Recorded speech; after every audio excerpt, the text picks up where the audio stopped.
Empezamos. Muy buenas noches, bienvenidos a este espacio de Unicornio Multicolor, Club de Lectura. Vamos a iniciar con la publicidad del club y luego daremos la bienvenida a María Gabriela, quien nos acompaña hoy.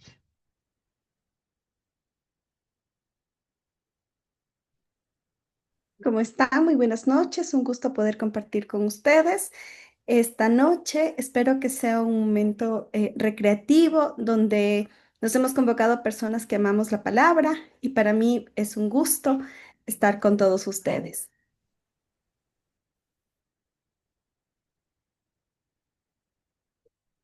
Bienvenida, María Gabriela Cabrera Marín. Nos comenta de sí misma. Nací en Cuenca, Ecuador, en 1991. Máster en estudios avanzados en literatura española e hispanoamericana y licenciada en Ciencias de la Educación con mención en Lengua, Literatura y Lenguajes Audiovisuales. Soy docente en la Universidad de Loja en la carrera de Pedagogía de la Lengua. He participado como jurado en diversos concursos creativos y he ayudado como gestora en el Encuentro de Lengua y Literatura, los jóvenes y el arte del Colegio Particular La Asunción de Cuenca. He publicado textos narrativos en revistas digitales y en físico con la editorial Letras Negras. Entre mis intereses se encuentra la crítica social y la denuncia. Ganadora del concurso Escribe tu microcuento de la UNAE. Bienvenida a María Gabriela. Muchísimas gracias, Jaime. Un cordial saludo a todos y cada uno de ustedes. Como ya les había comentado, para mí es un gusto realmente compartir este espacio. Eh, Muchas gracias por esta breve presentación. Quisiera comenzar este conversatorio leyendo lo que a Adelante. nosotros nos gusta. Entonces, vamos a ir conociendo un poco mi trayectoria de las letras por medio de lo que estoy escribiendo y me gustaría mucho conocer su opinión. Y vamos a comenzar, permítanme un ratito, con un texto que se denomina Cielo Rojo. Cielo Rojo es un texto narrativo que fue publicado en la editorial Letras Negras hace ya un tiempito, y es un texto que juega un poco con denuncia, un poco con aspectos de la cotidianidad, ¿sí? Entonces, el texto dice lo siguiente: juguemos en el bosque mientras el lobo no esté, juguemos en el bosque mientras el lobo no esté, y mientras jugamos, el lobo dirá: basta, exclamé mientras me ponía de pie para tomar una taza de café humeante que parecía llamarme. Este es el noveno día que escucho la canción en mi cabeza. Apareció cuando enterramos al tío Carlos. No lo entiendo. ¿Por qué? No tengo hijos. Tampoco me gustan los niños. Toda mi vida he estado esquivándolos como si fueran cucarachas. Estoy cansada. Nunca he sido muy sociable, la verdad. La gente me estorba. Llegó un memorándum. Por orden del director, tenemos que asistir el fin de semana a una capacitación. Nos vamos al bosque. ¡Qué maravilla! El sábado en la mañana la canción se acentúa más. No puedo escuchar lo que hablan, así que me limito a sonreír, mover la cabeza o levantar mis cejas. El gerente es un huevón. Nos hubiera distraído cuando el frío no estuviera congelando hasta las neuronas. ¿No cree, compita? Avanzo a escuchar lo que dice. La verdad, me da igual. Con tanto trabajo pendiente, esto es una pérdida de tiempo. No diga eso, compita. Le hace falta relajarse. No quisiera estar en la playa, las olas del mar golpeando mi espalda, una cerveza fría y mucha marihuana. Uy, ese lado no la conocía. Bien ahí, comprendo por qué sigue solterita. Ja, ja, ja. No le puedo decir que eso pensé para arrancarme una canción de la cabeza. No lo comprendería. Igual, no importa. Al llegar al lugar, mi piel se eriza. No es el frío que entra en mi cuerpo, sino más bien que sale de él como si pretendiese congelar el viento. Tengo la certeza de que he estado ahí. Miro las cabañas y me parecen familiares. Comienzo a caminar por inercia.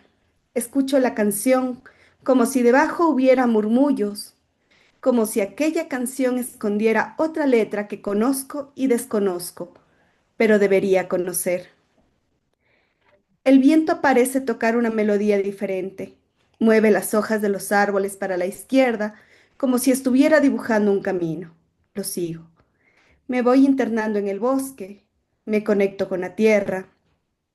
El olor a húmedo me seduce. Lo aspiro intentando que se quede dentro de mi cuerpo. Las hojas crujen y yo disfruto la nueva sinfonía. Las flores están escasas. Quedan pocas. Pienso en la flor de loto. Recuerdo haber leído su capacidad para purificar el agua más sucia. Divago. ¿Cómo se llamarán aquellas que vencen el clima y permanecen firmes? Deberían darles un nombre. ¿O existirá ya? No lo sé. Debo averiguarlo. Siempre me han gustado las flores. El sonido leve del agua me hace correr. Corro como si algo estuviera esperando. Encuentro con una cascada que me parece dibujar el manto de la Virgen.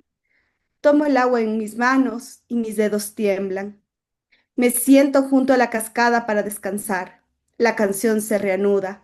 Por inercia, giro la cabeza y en medio de los árboles veo un pequeño puñado de hojas girar como si hiciera un ruedo. Las hojas se convierten en niños que juegan. Me veo. Tenía 8 años. La sonrisa traviesa en mi boca y mi cabello castaño enredado es inconfundible. Nuestros ojos se encuentran y ella comienza a cantar. Me duele. Se rompe el ruedo. Se aleja de sus amigos. Voy tras ella. La encuentro. Tiembla. Tiene miedo. Escucho pasos. Se dibuja una silueta de un hombre. ¿Amigo? Él sonríe. Pronuncia mi nombre. Se acerca. Comienza a tocarla. Baja sus manos por su espalda. A ti te gusta, le susurra. Negamos con la cabeza, pero ninguna de las dos puede moverse. Él está frenético.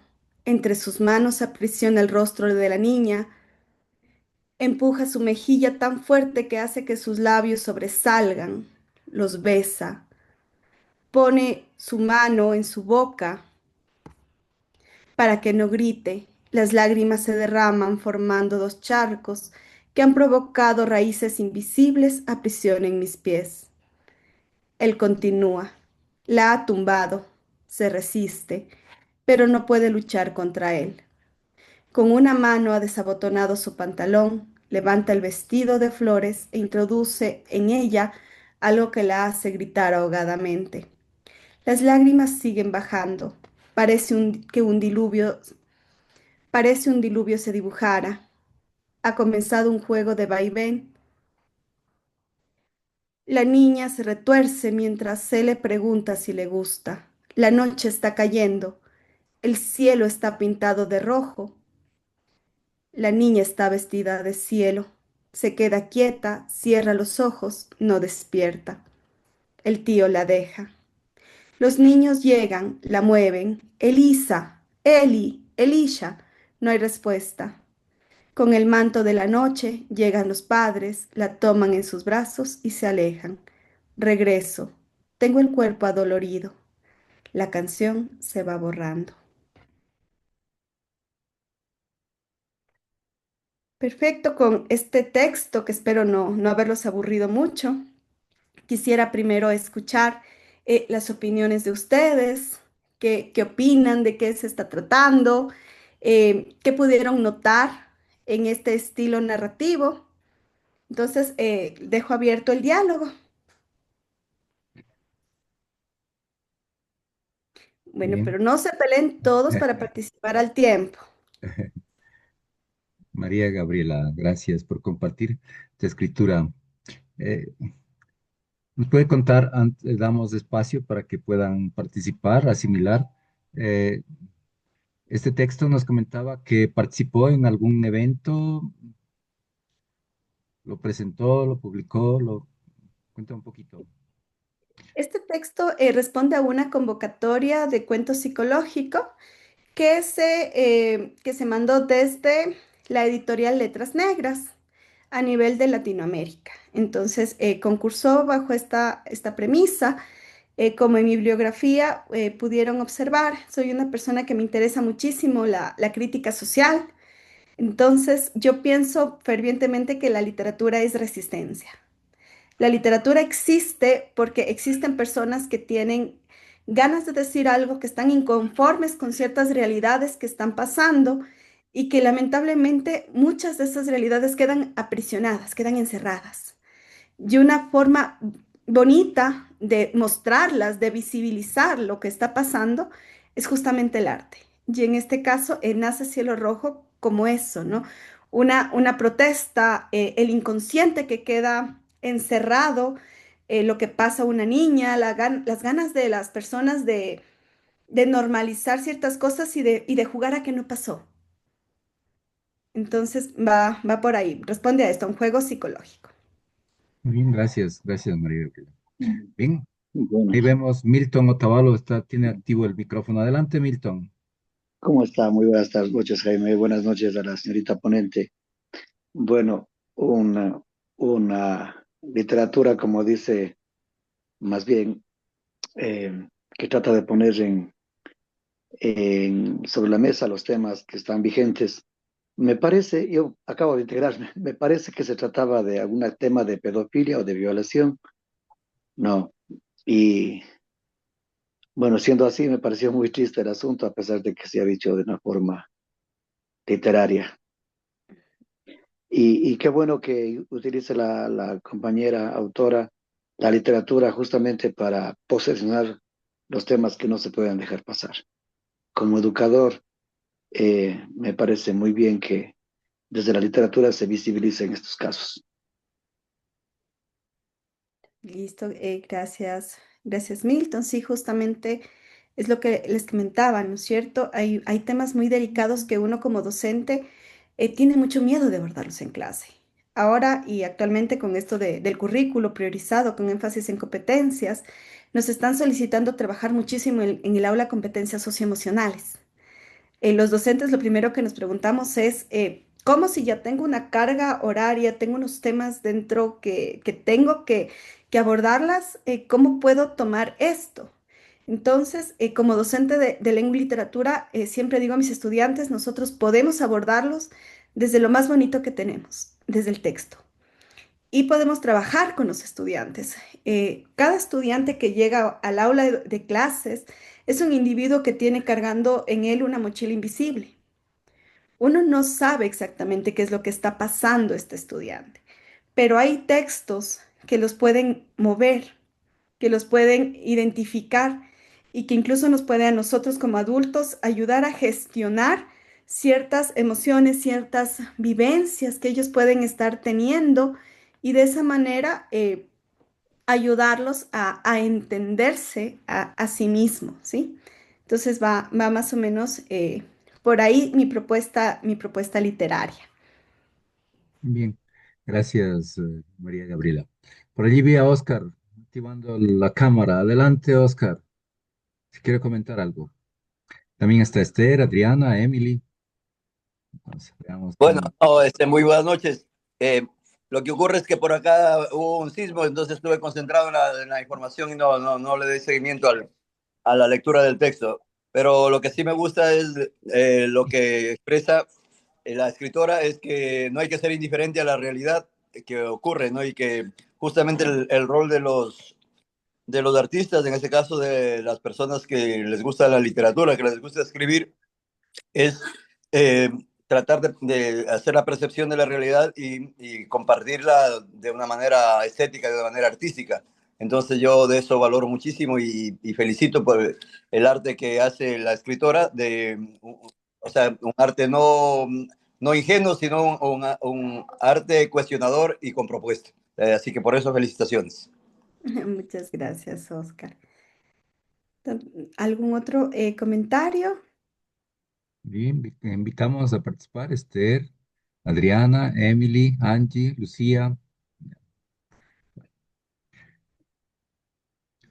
Mm. Lastimosamente es un tema tan actual, conmueve hoy las redes sociales, ¿no? De que un colegio es sancionado, un docente condenado. O sea, lastimosamente una realidad que no solo del pasado, sino también del presente, y que como padres de familia nos preocupa que les pueda suceder a nuestros hijos. Pensar que niños pequeños tan pequeñitos y que deberían, las personas que deberían cuidarlos, a veces son las que abusan de ellos. Eso es una realidad muy dura y muy triste. Así es. Voy a proceder a compartir y vamos a ir leyendo diversos textos y espero que todos se vayan animando a conversar conmigo un poco, ¿sí? Bueno, yo suelo firmar los textos creativos, los textos que escribo con el seudónimo de Aradia.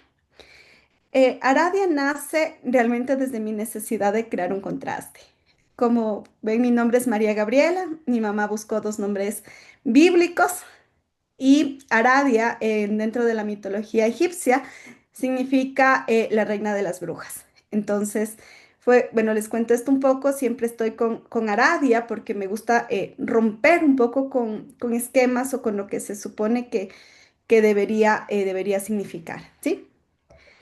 Gracias La por la primera, explicación. Y estaba por preguntar. Adelante. sí, la primera pregunta, ¿por qué escribo? Yo creo que muchos autores de la literatura definen a la literatura desde su concepción, desde su punto de vista, desde su análisis. A mí me encanta lo que plantea Todorov cuando nos dice que la literatura se define por su estructura y su función, siendo fundamentalmente un conjunto de textos producidos por el arte de la palabra que se caracterizan por ser ficticios e ideológicos. Entonces, con base en esto, ¿no es cierto? Yo pienso y estoy completamente segura que la literatura nace como una respuesta social. La literatura nace, ¿no es cierto? Y si recordamos un poco el origen desde la oralidad, nace para contar algo, nace para que se transmita algo, nace con la intención incluso de perdurar. Por eso los juglares dedicaban familias enteras a memorizar textos, iban a los pueblos y las iban difundiendo y contando, porque el público necesitaba conocer historias, no solo para entretenerse, sino incluso muchos textos con fines didácticos, con fines ilustrativos. Y me encanta esto de ficticio e ideológico, ¿sí? Porque la literatura como tal nace de la ficción por más apegada que esté a la realidad, porque es mi manera como autora de leer, es mi manera como autora de interpretar un hecho que muy posiblemente para cada uno de nosotros sea diferente. Por lo tanto, yo leo, se me viene a la mente Los Miserables de Víctor Hugo.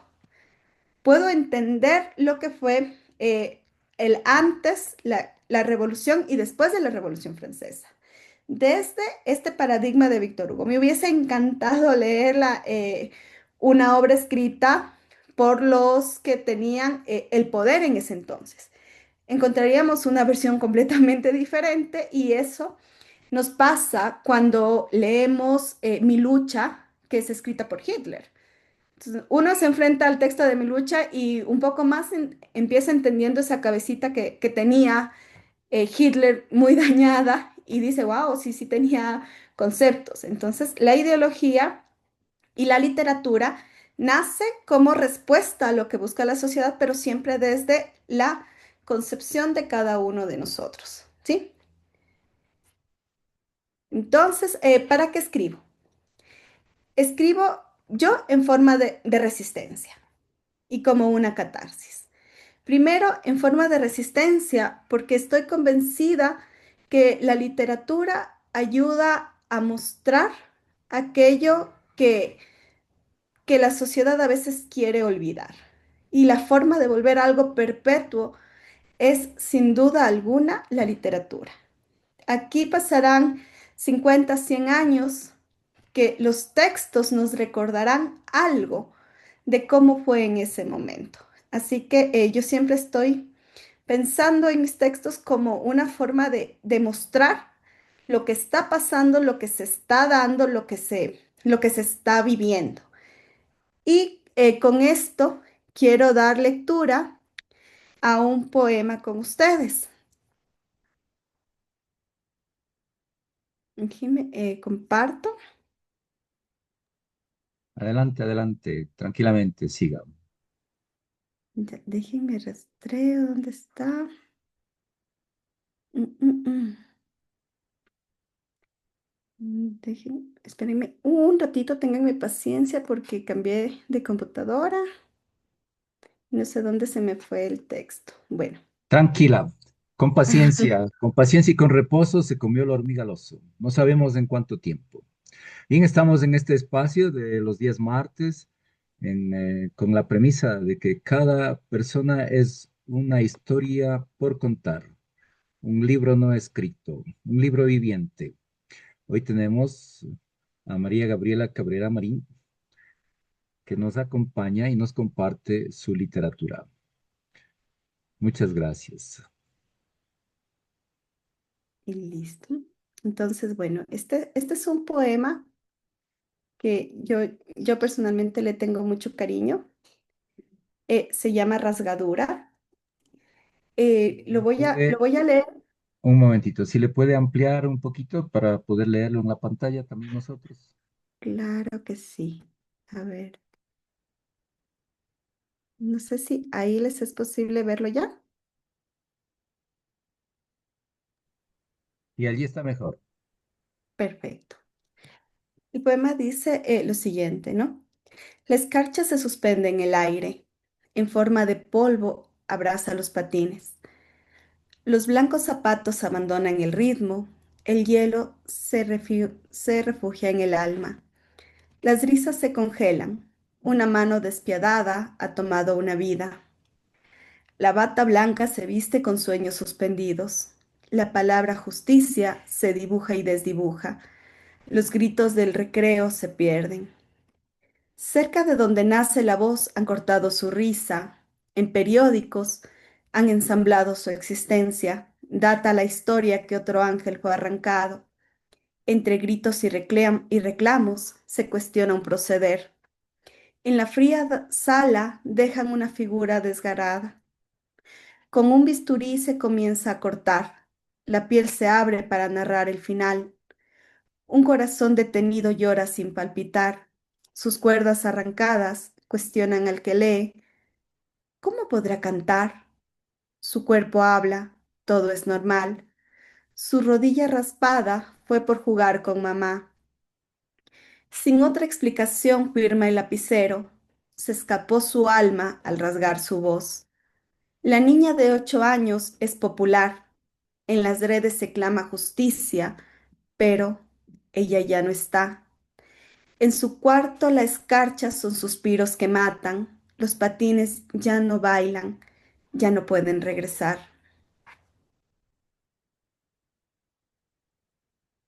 Entonces, bueno, este poema de aquí nace realmente con el propósito de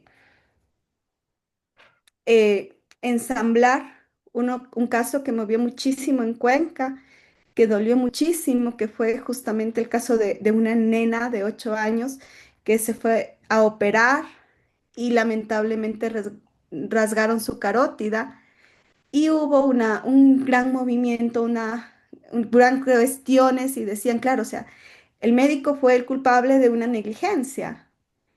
Y en redes sociales hubo mucho cruce, ¿no es cierto? Ningún médico está para matar, es cierto.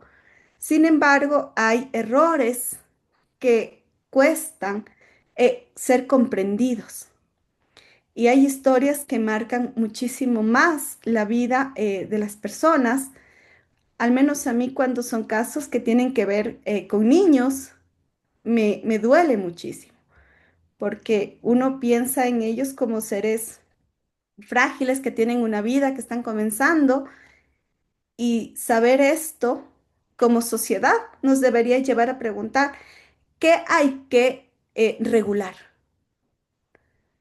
¿qué tenemos que normar para que más niños, más personas no caigan en esto y esas historias queden olvidadas? Porque las redes sociales explotan un ratito y nosotros entramos en las redes y empiezan a caer esas noticias como bombas. Pero luego hay un silencio rotundo que abraza eso y luego llega el lamentable olvido porque ya hay otra cuestión que está tocándose y el caso va archivándose de cierta manera, ¿sí? Entonces, es por eso que en mi presentación yo decía que para mí la literatura es eso, es resistencia. Es una manera de decir, no hay que olvidar que este caso sucedió. Y es más, Roberto Bolaño ya lo decía, ¿no? O sea, la literatura es la mejor arma que nosotros tenemos para que el pasado no se vuelva a repetir, para que lo que pasó no se vuelva a presentar, ¿sí? Entonces, me gustaría saber mucho su opinión. Bueno, realmente conmueve, impacta, mueve las emociones, mueve los sentimientos. La primera reacción es de dolor, de sorpresa, de indignación, de incertidumbre, de perplejidad, ¿no?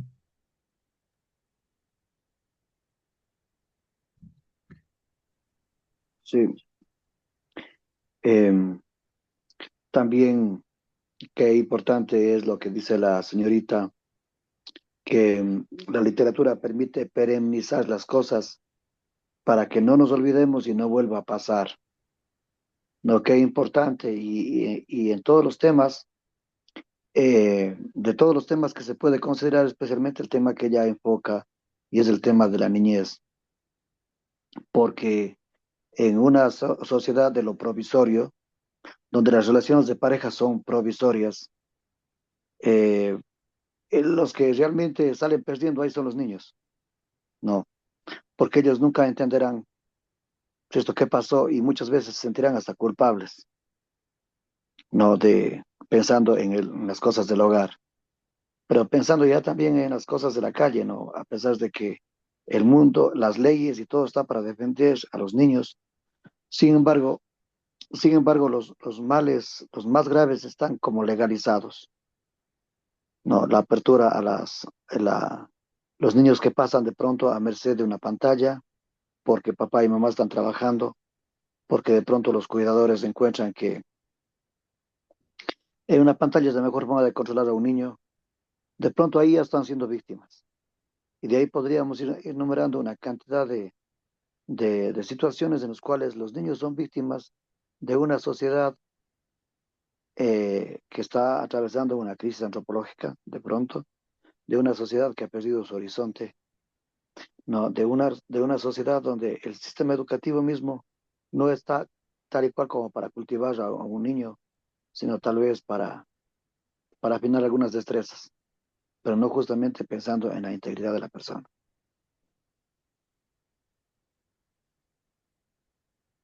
Listo, gracias, estimado Milton. Sin duda, ¿no? A nosotros, si nos vamos al currículum un poco y pensamos como educadores, nos están pidiendo que formemos estudiantes con pensamiento crítico, pero el peso que se tiene como sociedad formar personas con pensamiento crítico cuando al mismo tiempo a veces tocar algunos puntos, algunos temas también es condenatorio, es es preocupante, ¿no? Y a veces mostrar a los estudiantes textos que los lleguen a ellos, que los puedan sensibilizar a ellos, para mí como educadora es muy importante, porque ellos necesitan saber que la realidad que están atravesando a veces no es solo su realidad. Y también hay que enseñarles a decodificar, porque hay algo que nosotros como personas adultas, como miembros de una sociedad, solemos hacer bastante bien, es esto de normalizar. Normalizo el estado de violencia en el que estoy viviendo, entonces si está normalizado es porque está bien, no me va a inquietar, no me va a preocupar. Y los adolescentes, los niños que están súper expuestos a redes sociales, aprenden a concebir todo esto como parte de. Y si uno a veces les escucha, dicen, ah, pero nosotros qué podemos hacer. Entonces, esta situación creo yo que siempre la ha abordado la literatura y es por eso que para mí la literatura es como tirar dardos a las personas para abrirles los ojos. Y ahí tenemos, por ejemplo, el libro maravilloso que yo adoro de José Saramago, Ensayo sobre la ceguera, que plantea eso, ¿no? ¿Cómo actuaríamos en una ciudad de ciegos? ¿Qué hacemos si no podemos ver? Y que al final termina siendo como que una analogía de que realmente nosotros estamos viendo lo que está pasando o estamos aceptando las cosas que están pasando y dejamos por alto porque están pasando. Entonces, ¿cuál es nuestro rol dentro de la sociedad? Es lo que nos plantea Saramago y es también, siempre va a ser mi inquietud y mi lucha, ¿no? ¿Qué es lo que está pasando? Mira desde este enfoque y también busca tu enfoque, porque es muy importante cultivar la voz de cada persona. ¿Sí? ¿Alguien más que quiera participar, comentar? Adelante, tiene el espacio. Mientras se animan, estamos en el Club de Lectura Unicornio Multicolor. Las entrevistas, los diálogos semana a semana. Milton, ¿quiere decir algo más? Milton está en Sí, Cuenca, por cierto, María Gabriela. Mm, sí, em, sí, o sea, la intención del centro educativo es, en el mejor de los casos, formar pensamiento crítico. Esto me ha llevado a pensar en que en, en Descartes, me parece, no que decía pienso, luego existo, o sea, tan importante, ¿no? Pero parece que hay un punto más importante que eso, y digo ya desde el mundo de la fe. A mí no me importa mucho cuántos razonamientos me hagan mis padres, a mí me importa saber cuánto me amen mis padres, ¿no? Ciertamente que la razón es necesaria, pero mucho más interesante a la hora de entenderme con mis alumnos y mis hijos, quisiera saber si ellos se sienten amados. Y después también podríamos trabajar pensamiento crítico, pero el pienso, luego existo, creo que se podría parafrasear con un me siento amado, luego existo.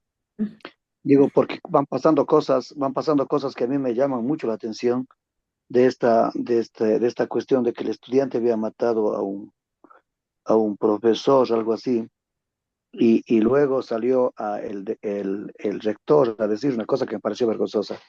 Me dice, este joven, dice, había sido alumno nuestro desde la escuela y también en el colegio, ¿no? Y entonces ahí se pone uno a pensar, ¿no? Realmente como educadores, ¿qué es lo que estamos haciendo? Pasó 12 años la persona ahí y tal vez le enseñamos pensamiento crítico, tal vez es que ha ido fusilado todo bien, pero no le hemos hecho sentir nunca que es una persona valiosa, que se le acoge, se le quiere como es. Y todo lo que es el amor, ¿no? Un amor maduro, un amor de alteridad, ¿no? Entonces, yo digo, yo creo que pasamos por esas crisis también en la sociedad, ¿no? A pesar de que ya como cultura hemos llegado a experimentar el desencanto de lo racional, sin embargo, hoy hacemos consistir el hecho educativo como un hecho de pensamiento crítico, cuando está faltando, creo que lo principal, tanto en los hogares cuanto en las casas, ¿no? El amor, ¿no? Ese amor, esa entrega incondicional, ¿no? Esa búsqueda del bien del otro por encima de cualquier cosa. Esto, más bien, disculpen tantas veces interrumpo, ¿ya? Pero Gracias, muchas Milton. gracias. Gracias, Milton. ¿Quiere decir algo, María Gabriela, para darle la palabra a Oscar nuevamente? No, no, simplemente decirle que lógicamente Milton tiene la razón. Y es más, si pensamos en Descartes, también pensamos en Kant, que fue a la par de Descartes, ¿no? Cuando Descartes dice pienso, luego existo, aparece Kant y nos dice no, siento, luego existo. Entonces, siempre como que la filosofía buscó esto, ser muy, muy ecuánimes. Dentro del raciocinio está esta necesidad del ser humano de sentir, ¿no es cierto? Y para mí es parte fundamental cuando hablamos de pensamiento crítico, pensar que el estudiante es capaz de analizar las diversas realidades y en nosotros solo nos podemos conmover y podemos cuestionar algo cuando algo nos está molestando, porque estoy sintiendo que no estoy conforme con algo. ¿sí? Entonces, lo que dice Milton es lógico. Hay que pensar que la educación tiene que ser siempre una educación holística, una educación integral. No podemos aportar al conocimiento del estudiante si no trabajamos desde su emoción. Y la literatura es eso también, es emoción. Es la necesidad de mostrar algo y yo muestro algo que a mí como persona me molesta, me perturba que una niña por cuestiones de negligencia no pueda seguir su vida. Entonces, por eso mi emoción, por medio de mi razonamiento, lo transformo en arte, ¿sí? Es válida la inquietud de Milton. Estamos en una sociedad que, como les dije, lamentablemente normalizó lo que no debería ser aceptado como normal. Eso, Gracias, estimado Jaime. Gabriel. Adelante, Oscar. Active su micrófono. Sí, perdón. Bueno, me alegra mucho que empecemos también este debate, o este señalamiento ya más filosófico, nombrando a Renato Descartes y a Immanuel Kant, ¿no?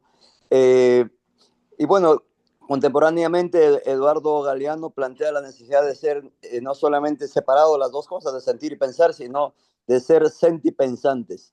Me gusta mucho el planteamiento que hace Eduardo Galeano al respecto.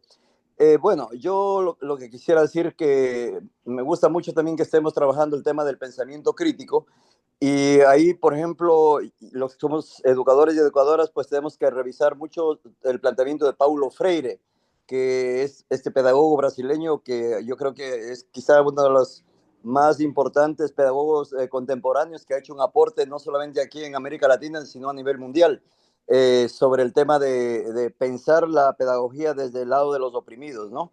Y eso para mí es muy importante, el revisar tantos libros que están sistematizados por Freire.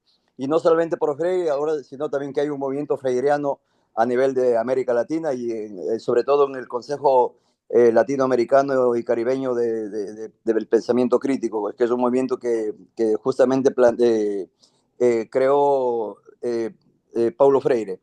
Yo quería manifestar que para mí me parece que es importantísimo el desarrollo del pensamiento crítico a partir de los hechos y las situaciones que ocurren en la realidad. Y, pero no solamente eso, sino que paralelo a eso también hay que trabajar el tema de principios y valores. Que dicho sea de paso, así como los derechos son inherentes al ser humano, los principios y valores también están dentro de cada persona, dentro del corazón, sobre todo el corazón espiritual de la gente, ¿no? Entonces, y ahí están tapaditos nomás, y es importante que la educación, a través de técnicas y de metodologías concretas, puedan ayudar a aflorar esos valores, sobre todo el valor del amor, el valor de la verdad, el valor de la rectitud, el valor de la paz y la no violencia. Entonces, ahí hay técnicas adecuadas para que las personas también con la aplicación de estas técnicas puedan ir permitiéndonos aflorar esa divinidad que tenemos también dentro, ¿no? Si somos hijos a imagen y semejanza de Dios, pues sin duda tenemos esa posibilidad de ser y de hacer las cosas en la perspectiva, podríamos decir, valórica, ¿no? O axiológica. Entonces yo creo que, bueno, Aristóteles ya en la filosofía griega planteaba de que la educación, si solamente educa la mente humana, no está educando mucho, está educando muy poco, y que es importante también que la educación eduque el corazón humano, ¿no? Entonces yo creo que hay que pensar como el cóndor, ¿no?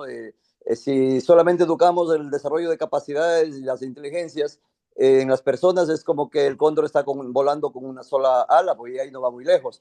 Pero en cambio, si paralelamente también trabajamos el tema de los principios y valores, ahí sí el cóndor va a tener vuelo largo aliento, ¿no? Entonces, a mí me parece muy importante este debate. Después, desde esa realidad que analizamos, dándonos cuenta del por qué suceden las cosas, porque nada ocurre por casualidad, sino por causalidad. Entonces, en ese darse cuenta, empezamos a mirar la realidad de forma sistémica, ¿no? Y ya a la hora de expresarlo, pues ahí, como decía María Gabriela, empezamos también a trabajar la creatividad y dentro de esa creatividad empezamos a escribir desde la perspectiva más literaria, haciendo la ficción de acuerdo a los géneros literarios que se trabaje, ¿no? Así es que Me gusta mucho que hayamos introducido en esta reunión estos temas y empecemos a debatir al respecto. Gracias. Listo. Gracias, Oscar. Gracias. María Gabriela, sigamos, ya nos queda poco tiempo para terminar lo que tenía preparado para compartirnos. Creo Ok. que tiene mucho más. Adelante. Bueno, entonces, como, bueno, voy a retomar la palabra de los dos compañeros. Escribo para el que me quiera leer y para el que necesite preguntarse qué pasó con la historia.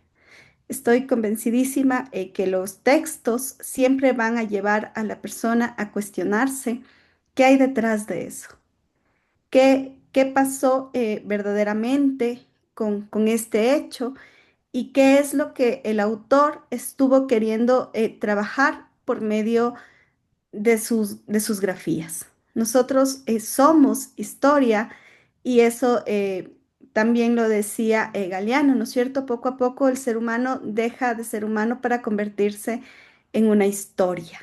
Y si nosotros somos historia, no hay nada más bonito que reflejarse y reflejarnos a nosotros dentro de... Angie. Siga, siga. Niño que está jugando. Ok. Muy bien. ¿Qué construye mi escritura? ¿Qué me construye a mí como persona? Pues a mí me construye lo cotidiano, me construye lo que pasó, me construye lo que pasará, lo posible e imposible. A qué me refiero con eso? Que para mí la literatura, mi literatura, nace en el día a día, a veces y muchas personas que quieren comenzar con la escritura, que dicen, bueno, estoy esperando a que me pase algo extraordinario para poderlo contar. O quiero contar algo que valga la pena ser contado. Y para mí es mentira. En nuestra cotidianidad hay historias que necesitan ser escuchadas, que necesitan ser mostradas y que necesitan ser analizadas desde el punto focal de alguien para recordarnos lo que está pasando. Hay un debate muy interesante que siempre está sobre la mesa y dice, ¿la literatura puede salvar el mundo? Para muchas personas dicen que no. Para mí, estoy convencida y tal vez de una visión muy romántica que sí, hay más personas contando lo que está pasando y hay más personas leyendo y comprendiendo lo que está pasando, sí podemos afectar la realidad que estamos viviendo, atravesarla y modificarla.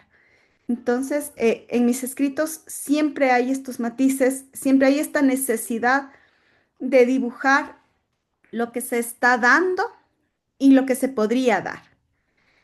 ¿Quién soy? Pues primero soy hija de un chofer cuya vida detrás del volante se tejió como ejemplo de constancia, de sudor, el estrés y la esperanza de un mañana. Soy hija de alguien que se levantaba todos los días de madrugada y llegaba muy tarde en la noche y la mayor parte de su vida vivió atrás de las carreteras. Entonces, para mí de niña era muy interesante escucharle a mi papá venir y contar, ¿no? Ah, pero mira esto que está pasando y esta persona que estuvo pidiendo aventón o esto que pasó en la carretera. Y yo como niña empezaba preguntándome, pero ¿por qué esta persona que se atravesó? ¿Por qué pasaba esto? Entonces, vengo de ese legado, de mucho trabajo y de valorar esas pequeñas cositas que a veces parecen invisibles. Y soy educada por una mujer maravillosa, creo que todos tenemos esa concepción de los padres. Mi mamá fue ama de casa, así que pasaba mucho tiempo con nosotros. Es más, mi mamá me introdujo en el mundo de la literatura y desde muy pequeña ella me recitaba poemas. Me decía siempre, dale tiempo al tiempo, iluso corazón, que algún día todos hemos de llegar a ese silencio.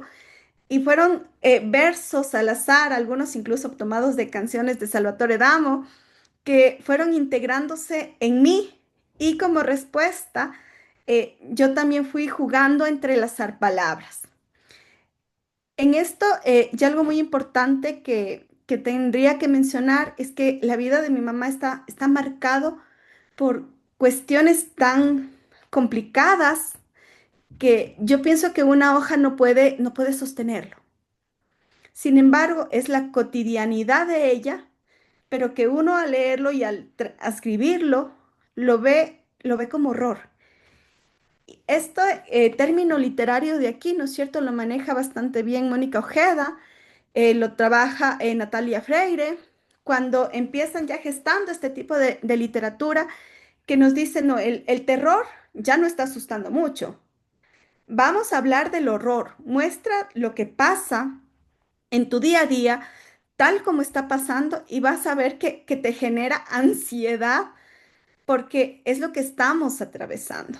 Entonces, yo con todas las historias que atravesó mi mamá, con todo lo que va pasando, con todo lo que vamos viviendo, yo considero que este sentimiento, este cotidiano, este pasado, este futuro que quisiéramos modificar, tiene que ser contado desde esa manera. Por eso doy gracias a mis padres por haberme mostrado el camino en las letras, ¿sí? Pero hago un llamado igual siempre a contar lo que está pasando. Día a día pasan cosas y hay cuestiones que normalizamos y que luego a otra persona le va a decir, pero no sé cómo se puede vivir así, porque se aceptaron, ¿sí? También soy madre, ¿sí? Y bueno, aquí hay algo importante que marca muchísimo y marcó un después de mis letras y lo coloqué de esta manera. En mi útero se gestó un ángel, me lo arrebataron y sentí el sinsabor que menciona Sabina cuando señala la vida siguió como siguen las cosas que no tienen mucho sentido. Esta historia que es muy personal mía pasó ya hace casi 9 años cuando nació mi primer hijo y lamentablemente por, llamémoslo negligencia médica, él no está conmigo, no pudo crecer, no pude conocerlo y entonces ahí generó en mí un sentimiento de desconformidad total porque de nuevo hay algo que lo trabajó ya Vallejo cuando dice las personas se convierten en cifras. Y últimamente, si ustedes recuerdan, hubo un oleaje nuevamente de 20 niños o 12 niños que fallecieron porque habían utilizado las mismas cánulas. Y luego, claro, en ese momento irritaba y salió una noticia y decía 625 niños han fallecido y uno se queda pasmado porque, de nuevo, todas estas historias se quedan flotando, pero no aterrizan. Y para mí es muy importante que alguien las cuente, que alguien las diga, porque alguien puede generar algo que detone un cambio, ¿sí? Luego de eso, la vida que sigue, porque es caprichosa, me concedió 2 hijos que abrazo cada día y se han convertido en mi horizonte norte, razón y motivo, ¿sí? Entonces, Jaime, cuéntame. Qué bonito que esa compensación. Muchas gracias, Jaime. Sí. Sí, sin embargo, el eje de mi literatura sigue siendo la denuncia, ¿sí? Y es más, hay muchos escritores a nivel de Latinoamérica bellísimos que están escribiendo acerca de esto. Hay la literatura testimonial, hay la literatura como denuncia, que para mí sería muy importante que las llevemos a las aulas de clase, que las difundamos entre los jóvenes y entre los niños porque los niños tienen que aprender a decodificar también las cosas. Hay que sensibilizarlos, hay que moverlos, ¿no es cierto? Hablaban desde la creencia de Dios y sí, desde el amor, desde los valores. Todo eso para mí se fortalece mostrándoles las cosas como están pasando. Hay un libro bellísimo que les recomiendo leer. Se titula Oscuro Bosque Oscuro de Jorge Volpi en el que narra la historia de la Segunda Guerra Mundial, atravesándola por cuentos clásicos, pero nos va cambiando toda la historia de los cuentos clásicos. Ya encontramos a una Blancanieves que no es Blancanieves y nos va quitando Volpi todos los finales felices. y la razón que esconde detrás para mí es maravillosa y nos dice, ¿por qué se duerme a los niños contándoles cuentos de hadas cuando hay niños que están marchando a la guerra? Entonces, para mí es, ¿por qué escondemos a los niños una realidad que ellos están viéndola, pero la están codificando desde las competencias y desde las capacidades que ellos tienen? Sería mucho mejor trabajar los temas en clase y hacerlos más empáticos con cada uno de los puntos que vamos tratando y vamos señalando.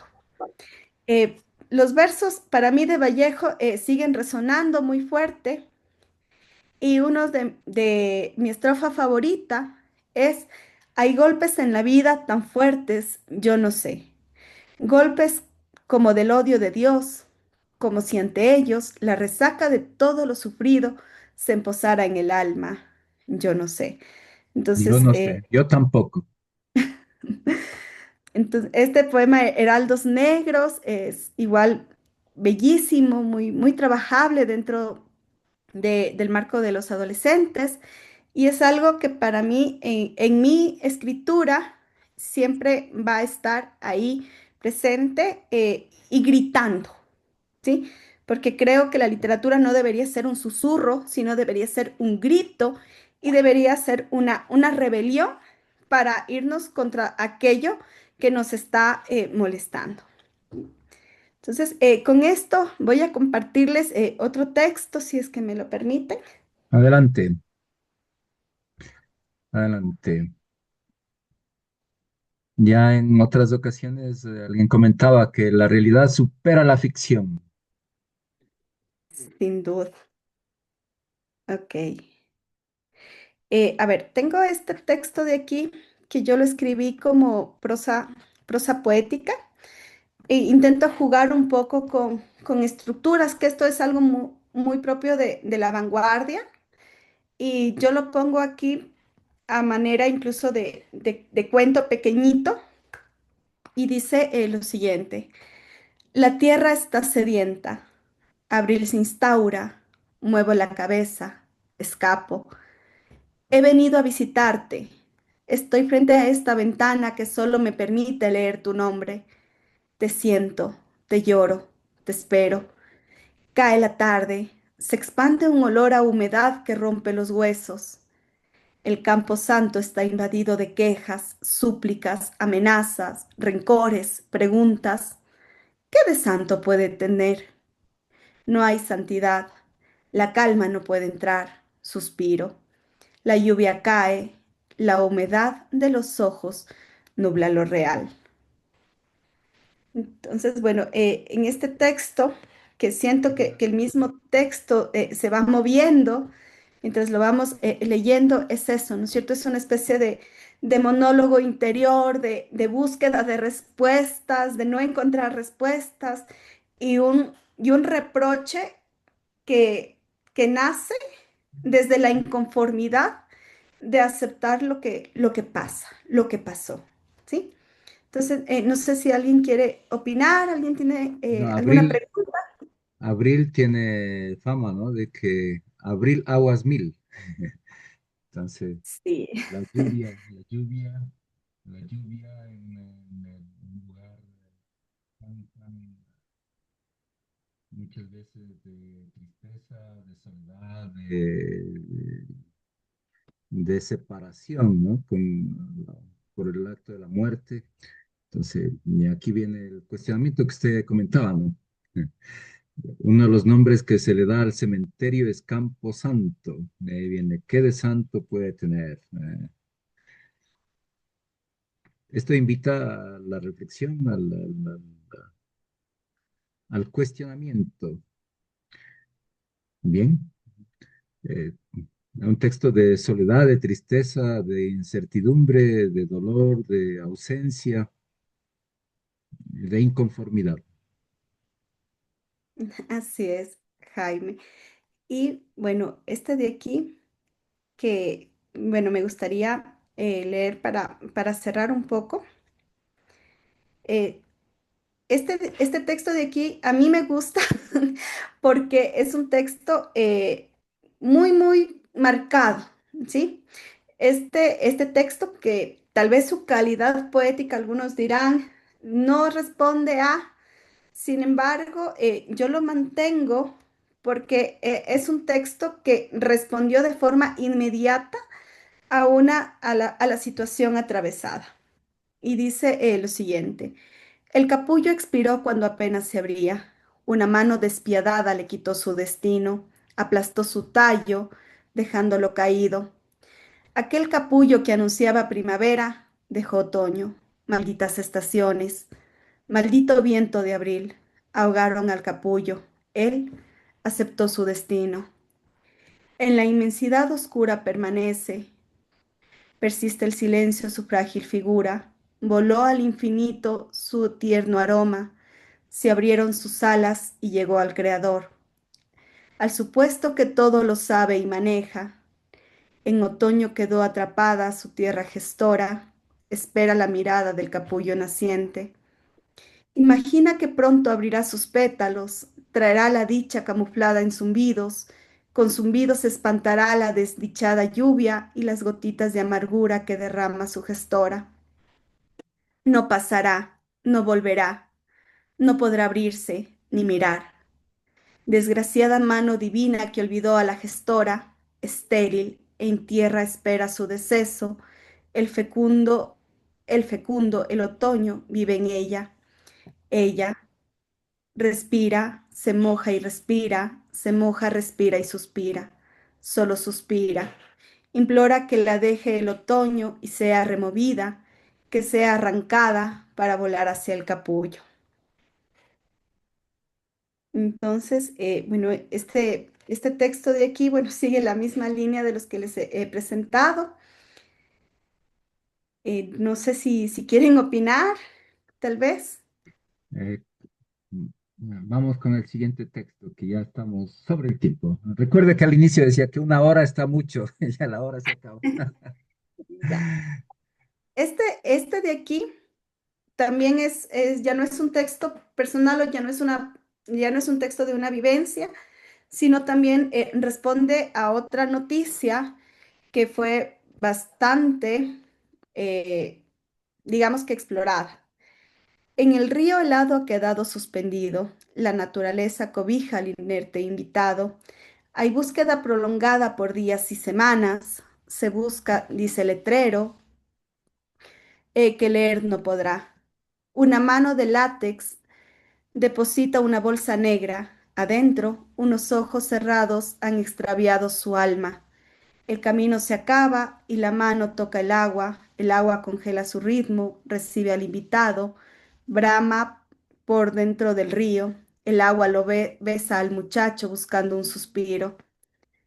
Los suspiros se enajenan, cantan las aves al ritmo mortuorio, delatan en su ritmo la penumbra del muchacho, las algas abrazan el cuerpo consolando el alma.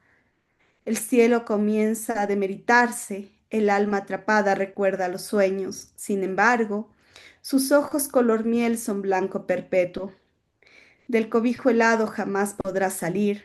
La mano acabó con todo. La belleza del paisaje ha sido violentada. Las espinas lloran. Los ruiseñores se suicidan. El joven espera. La naturaleza se agrieta. Otro sueño arrancado sin razón. Entonces, esto es un poco de mi literatura,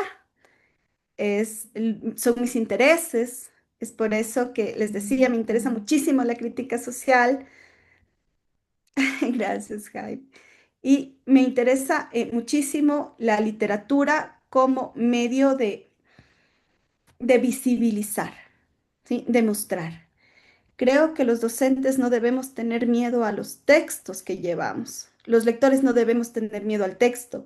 Las personas en general deberíamos tener miedo a no leer, a no conocer, a no cuestionar, ya no fomentar la necesidad de un cambio. Creo que la literatura existe en la medida de que logramos movernos para generar algo. Muy bien, muchísimas gracias. Gracias por compartir su vivencia, su experiencia y abrirnos el corazón. Realmente quedo conmovido porque Son historias muy dramáticas, muy duras, y sin embargo, adelante, que la vida va adelante y con una sonrisa y con esperanza. No obstante, las situaciones, como decíamos antes, que muchas veces la realidad supera la ficción. Vivimos realidades de sufrimiento, de dolor y sobre todo de abandono, de falta de empatía, de falta de ser alguien para alguien, alguien que se conduela, que se preocupe, que, que se interese por nuestro bienestar. Y eso es lo que necesitamos. Muchísimo. Sí, sin duda alguna la sociedad necesita personas empáticas, personas capaces de reconocer al otro como igual, necesita personas formadas de manera integral como seres humanos. Necesitamos personas que puedan llevar la etiqueta de ser humano. Eh, Humanizar la humanidad, esa es la tarea. Sí. Mantener ese ser humano. Los antropólogos, la famosa antropóloga Margarita Mead, me parece que el nombre, ella decía, ¿no? De que el primer signo en los estudios antiguos que encuentran sacando los huesitos de los primeros seres humanos, el primer signo de humanidad es cuando encontraron un esqueleto que tenía una fractura y que el resto se ve que lo cuidó y lo curó.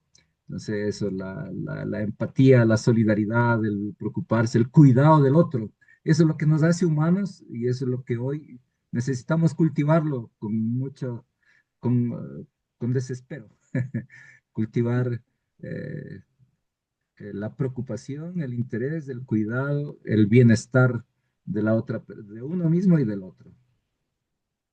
Sin duda alguna. Así que muchísimas gracias y bien, gracias nuevamente por compartir todas estas palabras, estos versos que rasgan el corazón, no solamente la mente, no solo el pensamiento crítico, sino un corazón crítico, la Muchas emoción. gracias.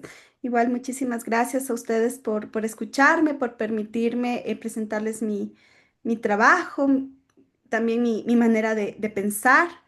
He disfrutado muchísimo el espacio, espero que haya sido recíproco y aplaudo, felicito la gestión que tienen y espero que esta gestión también sea replicada en muchas zonas, porque creo que difundir literatura debería estar prohibido para que todo el mundo empiece haciéndolo y necesitamos espacios en los que realmente nos lleven a esto, a hablar, a pensar, a sentir y a cuestionar. Muy bien. El tiempo ha pasado rápido, eso lo dice mucho. Voy a compartir la canción final, la propaganda final entonces vamos a poner el colorín colorado. ¿Ok?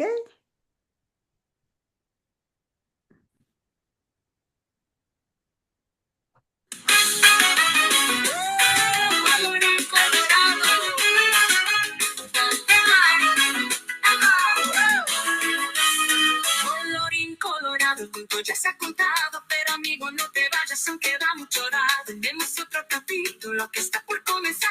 La próxima vez verás lo que va a pasar.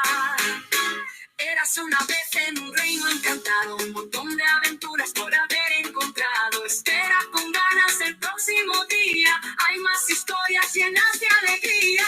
Colorín colorado, el cuento no ha terminado. En la próxima clase te veo emocionado. Ven con una sonrisa y ojos bien despiertos. Mientras tanto sueña con mundos cubiertos.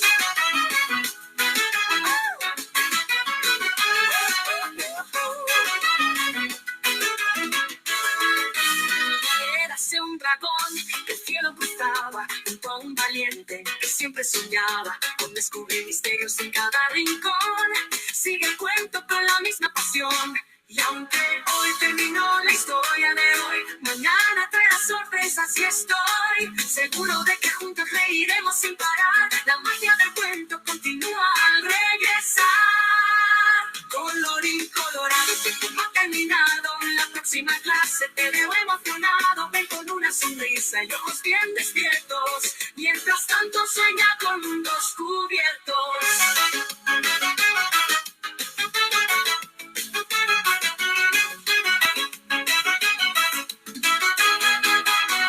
Colorín colorado, el cuento no ha terminado.